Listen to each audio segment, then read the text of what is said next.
Hello students, कैसे हैं आप सब लोग। तो स्टूडेंट्स, आज के वीडियो में हम पाठ योजना के विषय में अध्ययन करेंगे। पाठ योजना, जिसके अंतर्गत हम पाठ योजना की आवश्यकता, महत्व, उसके तत्व, विशेषताएं और उपागम के विषय में हम अध्ययन करेंगे। ठीक है, तो स्टूडेंट चलिए स्टार्ट करते हैं। पाठ योजना, जब भी हम किसी भी कार्य को करते हैं ना, तो उसकी सफलता के लिए हमें क्या करना होता है, हमें एक योजना बनानी होती है ना।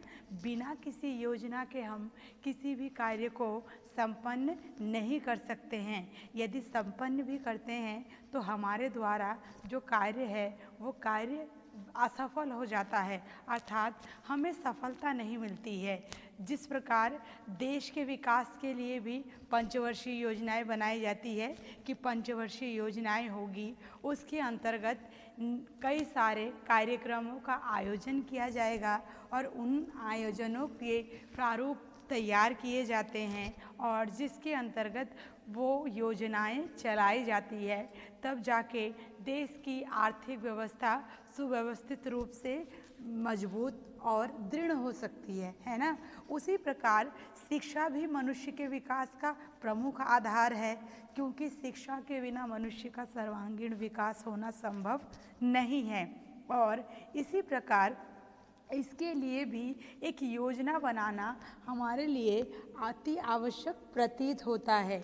जब भी शिक्षक अपने शिक्षण को प्रभावशाली बनाने के लिए शिक्षण से पूर्व ही एक योजना का निर्माण करे, उसके अंतर्गत कि उसे कैसे प्रश्न पूछने हैं, कौन सी सहायक सामग्री का प्रयोग करना है, छात्रों से कब कार्य लेना है, कब लिखवाना है, कब मूल्यांकन करना है, इस तरह पाठ योजना उस विवरण का ही नाम है जिसमें यह स्पष्ट किया जाता है कि किसी पाठ के शिक्षण से किन लक्ष्यों को प्राप्त करना है और उन्हें किन विधियों, प्रविधियों, युक्तियों एवं शिक्षा उपकरणों की सहायता से प्राप्त किया जाएगा और शिक्षक क्या कार्य करेगा एवं शिक्षार्थी क्या कार्य करेंगे और पाठ शिक्षण के प्रभाव का मूल्यांकन किस प्रकार से किया जाएगा। तो इन सभी के बारे में जो हम योजना तैयार करते हैं वो क्या कहलाती है, वही हमारी पाठ योजना कहलाती है। जैसे इसको हम इस प्रकार भी व्यक्त कर सकते हैं कि शिक्षण क्रियाओं तथा उद्देश्यों के आलोक को पाठ योजना कहते हैं। शिक्षण के उद्देश्यों को प्राप्त करने के लिए शिक्षक जिन क्रियाओं का नियोजन करता है, उनके आलेख को पाठ योजना की संज्ञा दी जाती है और इसे लिखित तथा अलिखित दोनों रूपों में ही तैयार किया जाता है। ठीक है, इसे ही हम क्या कहते हैं, पाठ योजना कहते हैं। जो भी हम निर्धारित योजना बनाते हैं, जिसके द्वारा शिक्षक क्या करते हैं, अपने नवीनतम ज्ञान को उपयुक्त और अनेक प्रकार की रीतियों एवं सहायक सामग्री के माध्यम से छात्रों के सम्मुख एक निश्चित समय के अंदर प्रस्तुत करते हैं, उसे ही हम क्या कहते हैं, उसे ही हम पाठ योजना कहते हैं। ठीक है, ये क्या थी, पाठ योजना। अब पाठ योजना की आवश्यकता, कि पाठ योजना की आवश्यकता क्यों होती है। पाठ योजना की आवश्यकता किस लिए होती है, कक्षा में जाने से पूर्व हमें पूर्व एक योजना तैयार करनी होती है और इसके भी कई सारे कारण हैं जिसके लिए हमें पाठ योजना की आवश्यकता होती है। तो उसके बारे में अब चर्चा करेंगे। जैसे पाठ योजना की आवश्यकता, वो हम इसको कई प्रकार से व्यक्त कर सकते हैं कि ये मुख्य कारण होते हैं जिसके लिए पाठ योजना की आवश्यकता समझी जाती है। जैसे पाठ्य वस्तु और शिक्षण लक्ष्यों के स्पष्ट को निर्धारण करने में पाठ योजना सहायक है और पाठ योजना के द्वारा ही कक्षा शिक्षण की क्रियाओं एवं सहायक सामग्री की पूर्ण जानकारी हो जाती है। साथ ही साथ शिक्षक और छात्रों के कार्यों का भी निर्धारण हो जाता है। जो भी छात्र अध्यापक होते हैं उनको परीक्षण के लिए पाठ योजना कक्षा की क्रियाओं के लिए एक रूपरेखा प्रदान कराता है और छात्रों की व्यक्तिगत विभिन्नताओं के आधार पर ही कक्षा को क्रियाओं को निर्धारण करने में सहायता प्राप्त होती है। जो शिक्षक होते हैं उनको कक्षा शिक्षण में आत्मविश्वास प्राप्त होता है और शिक्षण में समय व श्रम की भी बचत होती है। कक्षा में अनुशासन बनाए रखने में भी पाठ योजना के द्वारा सहायता मिलती है और पाठ योजनाओं के द्वारा ही हम अर्जित ज्ञान का मूल्यांकन भी करते हैं। तो यही सभी कारण थे जिसके कारण पाठ योजना की आवश्यकता समझी गई और जिसलिए पाठ योजना तैयार की जाती है कि हमें कौन से सहायक सामग्री के प्रयोग के स्थल, शिक्षण विधि तथा प्रविधियों का प्रयोग करना है, हमें किस प्रकार पाठ को प्रस्तुत करना है, कैसे हमें सहायक सामग्री का प्रयोग करना है, किस प्रकार कक्षा शिक्षण के समय हमें कक्षा में सभी तत्वों का विवेचन करना है और शिक्षण उद्देश्यों तथा परीक्षण परिस्थितियों का निर्धारण भी हम पाठ योजना के द्वारा ही संभव कर सकते हैं। और सबसे महत्वपूर्ण, जब भी हमें शिक्षा प्रदान करनी होती है या शिक्षण कार्य संपन्न करना होता है, उसके लिए छात्रों की व्यक्तिगत भिन्नता के आधार पर ही कक्षा में जब कोई भी हम गतिविधि करते हैं उसको इस प्रकार व्यवस्थित करते हैं, तो व्यवस्थित कर शिक्षण कार्य संपन्न करते हैं। उसमें भी पाठ योजना की आवश्यकता होती है और उसी के द्वारा हम अपना शिक्षण कार्य सुचारू रूप से संपन्न कर सकते हैं। इसके पश्चात पाठ योजना के आवश्यक तत्व कि इसके कौन कौन से तत्व को सम्मिलित किए गए हैं। सर्वप्रथम, शिक्षक को विषय वस्तु का पूर्ण ज्ञान स्पष्ट रूप में होना चाहिए तथा अन्य विषयों की उसे सामान्य जानकारी होनी चाहिए। शिक्षक में शिक्षण उद्देश्यों को व्यावहारिक रूप में लिखने की क्षमता होनी चाहिए और छात्रों के पूर्व ज्ञान का पता करने एवं विभिन्न शिक्षण कौशलों की भी क्षमता होनी चाहिए। शिक्षक को शिक्षण सिद्धांतों, सूत्रों, विधियों, प्रविधियों, युक्तियों, साधनों तथा मूल्यांकन विधियों का भी ज्ञान होना चाहिए और शिक्षक में अर्जित ज्ञान के मूल्यांकन हेतु परीक्षण निर्माण, आंकड़ों के संग्रह, विश्लेषण व निष्कर्ष करने की क्षमता भी होनी चाहिए और इन निष्कर्षों को वो सही से स्थापित कर सके। शिक्षक को पाठ योजना के व्यावहारिक स्वरूप का बोध होना चाहिए और पाठ योजना के समय का ज्ञान भी शिक्षक को अवश्य होना चाहिए। जो भी शिक्षक हैं उनको पाठ योजना के तत्क्षण परिवर्तित करने की क्षमता होनी चाहिए। जिस प्रकार यदि आवश्यकता पड़े तो वो उसी समय पाठ योजना को परिस्थिति के अनुसार परिवर्तित कर सके। फिर शिक्षक को सहायक सामग्री, जो विशेष रूप से वर्तमान समय में तकनीकी यंत्रों का प्रयोग करते हैं ना, तकनीकी यंत्रों के संचालन एवं कार्य प्रणाली का ज्ञान होना भी चाहिए। शिक्षक में कक्षा प्रबंधन, सही प्रकार से गृह कार्य देने एवं उसके संशोधन तथा छात्रों को प्रोत्साहित करने की दक्षता भी होनी चाहिए। ऐसा इसलिए क्योंकि शिक्षक में यदि इस प्रकार की दक्षता होगी तो शिक्षक सही और उचित प्रकार से कक्षा में छात्र और स्वयं के मध्य जो संपर्क है उसको प्रगाढ़ स्थापित कर सकते हैं और साथ ही साथ छात्रों के विभिन्न कौशलों के अनुसार उचित शिक्षण विधि का प्रयोग करके वो पाठ योजना तैयार कर सकते हैं और तत्पश्चात यदि छात्रों की कोई समस्या है तो उस समस्या को दूर कर वो सही से शिक्षण कार्य संपन्न करने में सफल हो सकते हैं। इसीलिए इन सभी तत्वों को ध्यान में रखकर ही एक अध्यापक को पाठ योजना का निर्माण करना चाहिए और उसे अन्य विषयों की भी सामान्य जानकारी होनी चाहिए। ठीक है। इसके पश्चात पाठ योजना के उपागम। जो पाठ योजना के उपागम हैं कौन कौन से हैं और हम किन उपागमों का अनुकरण करके पाठ योजना तैयार करते हैं। सर्वप्रथम है हार्वर्ड उपागम। हार्वर्ड उपागम, इसके अंतर्गत जर्मन शिक्षा शास्त्री J.F.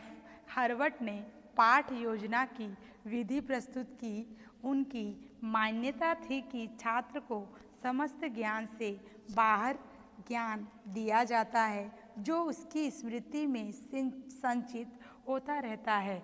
यदि नवीन ज्ञान का इस पूर्व संचित ज्ञान से संबंध स्थापित कर दिया जाए तो छात्र को सीखने में सुविधा होती है और इस प्रकार की जो योजना है इसमें पाठ्य वस्तु को प्रधानता दी जाती है। हार्वर्ड ने कहा है कि सीखने की परिस्थितियों में इकाइयों की क्रियाओं को एक क्रम में संपादित करना चाहिए। इसके लिए उन्होंने जिस विधि का अनुसरण किया था उसके 4 पद थे। उसके 4 पद उन्होंने विभक्त किए थे। सर्वप्रथम स्पष्टता।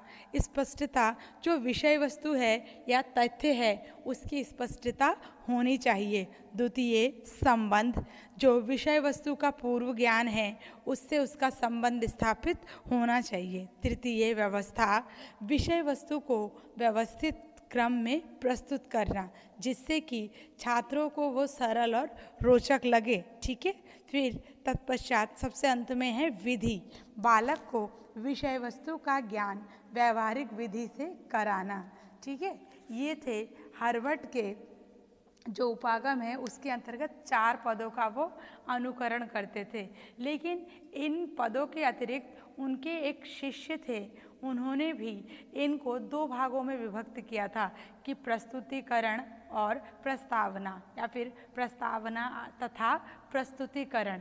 और इसी के अतिरिक्त हार्वर्ड के एक अन्य शिष्य और थे विल्हेम रिन ने, उन्होंने इसका संशोधन किया और उसके तत्पश्चात उन्होंने इनको 5 पदों में विभक्त किया और ये जो 5 पद है इसके अनुसार ही पाठ योजना तैयार की जाती है और वर्तमान समय में इस पाठ योजना का भी अत्यधिक प्रयोग किया जाता है। ठीक है। इसके अंतर्गत जो 5 पद थे, सर्वप्रथम प्रस्तावना, फिर द्वितीय प्रस्तुतिकरण, तृतीय तुलना, चतुर्थ सामान्यीकरण और जो अंतिम पद है वो प्रयोग। इन्हीं 5 पदों का प्रयोग करके हम हार्वर्ड की पंचपदीय प्रणाली के अनुसार पाठ योजना को तैयार करते हैं। ठीक है। और इसके पश्चात जो नेक्स्ट है डीवी एवं किलपैट्रिक उपागम। इसके अंतर्गत भी इस विधि में अधिगम के लिए अनुभवों को महत्व दिया जाता है।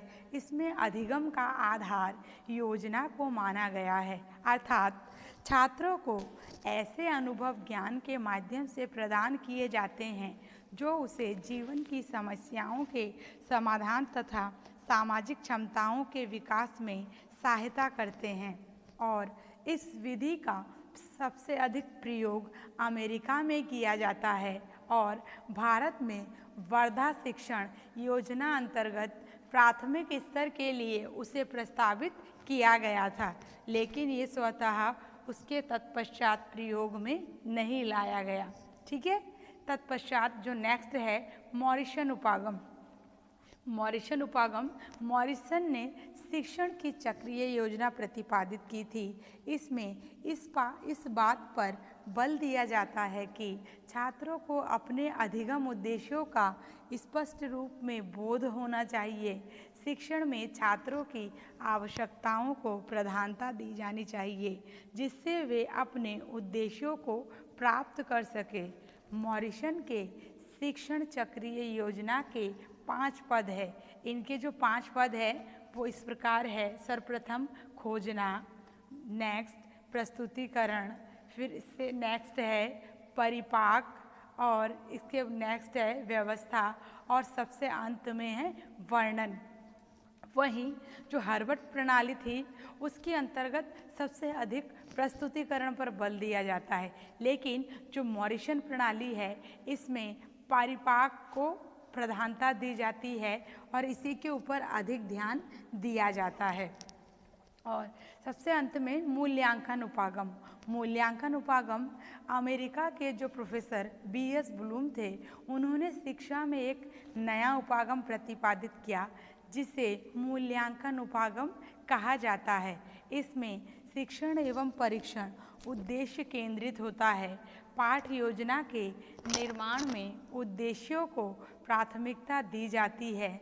मूल्यांकन में बालक के संपूर्ण व्यवहार और शिक्षण प्रक्रिया के उपकरणों एवं विधियों की जांच की जाती है कि वे किस सीमा तक उद्देश्यों की प्राप्ति में सहायक है। ठीक है, और साथ ही साथ शिक्षण अनुभवों से छात्र के संपूर्ण व्यवहार में परिवर्तन होता है। इस प्रकार जो मूल्यांकन उपागम है उसको हम उपागम के 3 पद के अंतर्गत मूल्यांकन प्रक्रिया करते हैं। जैसे शैक्षिक उद्देश्यों का निर्धारण, सर्वप्रथम हम शैक्षिक उद्देश्यों का निर्धारण करते हैं, तत्पश्चात अधिगम के अनुभव प्रदान करते हैं कि अधिगम के अनुभव प्रदान करना, और अंत में व्यवहार परिवर्तन का मूल्यांकन करना कि किस प्रकार से जो व्यवहार परिवर्तन हुआ उसका हम मूल्यांकन करते हैं। इसे ब्लूम की त्रिपदी प्रक्रिया भी कहते हैं कि ब्लूम की जो त्रिपदीय प्रक्रिया है वो क्या है, तो वो ये है शैक्षिक उद्देश्य, अधिगम अनुभव और व्यवहार परिवर्तन। वैसे जब भी पाठ योजना को लिखते हैं इसके लिए अनेक प्रारूपों का प्रयोग में लाया जाता है, लेकिन पाठ योजना के सर्वाधिक जो 3 प्रारूप प्रचलित है उसके अंतर्गत हार्वर्ड पाठ योजना का प्रारूप है, फिर ब्लूम या मूल्यांकन पाठ योजना का प्रारूप, और सबसे अंत में राष्ट्रीय शैक्षिक अनुसंधान एवं प्रशिक्षण परिषद का प्रारूप। इन्हीं तीनों प्रारूपों का अनुकरण कर पाठ योजना को तैयार किया जाता है। अब पाठ योजना की विशेषताएं कि पाठ योजना की क्या विशेषताएं होती है। जो पाठ योजना है, एक अच्छी पाठ योजना की निम्नलिखित विशेषताएं हो सकती है। जैसे पाठ योजना लिखित रूप में होनी चाहिए, इससे आगे के पाठों की योजना बनाने में सरलता होती है। पाठ योजना का निर्माण शिक्षण सिद्धांतों के अनुरूप होना चाहिए और पाठ योजना में शिक्षण लक्ष्यों का स्पष्ट उल्लेख भी होना चाहिए।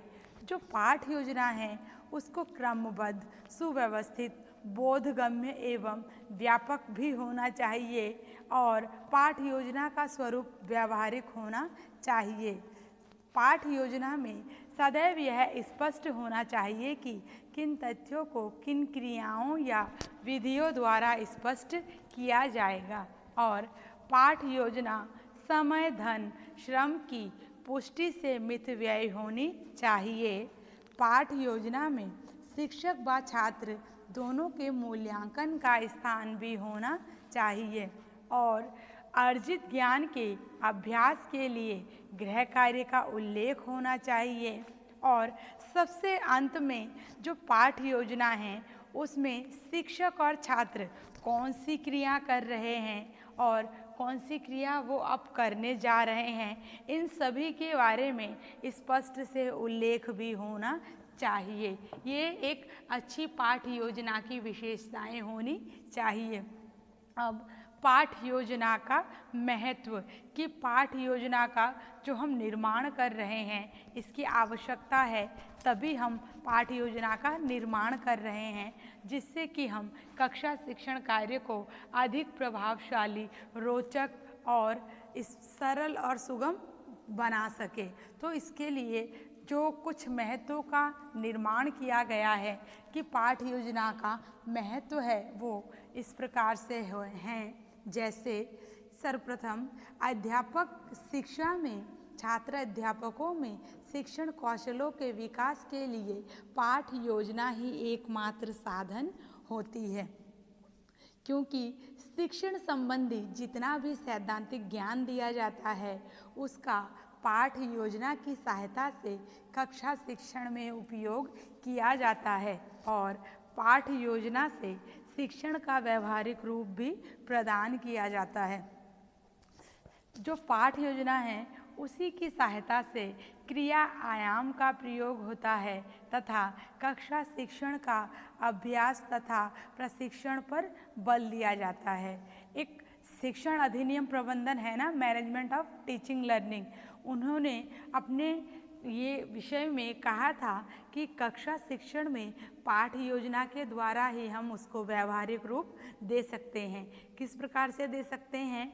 जो नियम नियोजन है वो सोपान के अनुसार ही पाठ योजना को बनाने में पाठ्य वस्तु विश्लेषण तथा उद्देश्यों को व्यवहारिक रूप लिखने में सक्षम हो सकते हैं।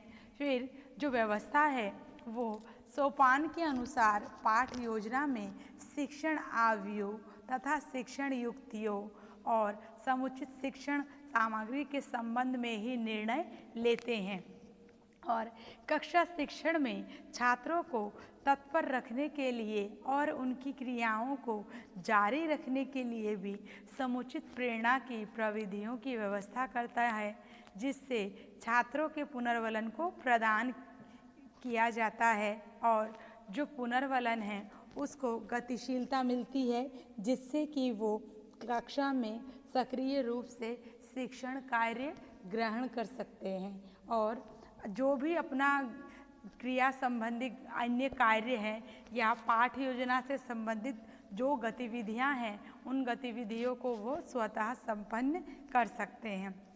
और अंत में ये भी देखा जा सकता है कि शिक्षण के उद्देश्यों को प्राप्त करने में कहाँ तक सफलता मिली है और कहाँ तक सफलता नहीं मिली है।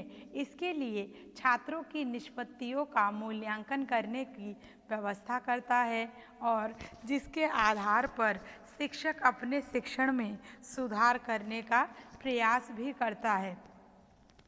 जब भी हमें प्रभावशाली शिक्षण करना होता है या प्रभावशाली शिक्षण के लिए पूर्व सेवा तथा सेवारत अध्यापकों के लिए भी पाठ योजना सुविधा प्रदान करती है।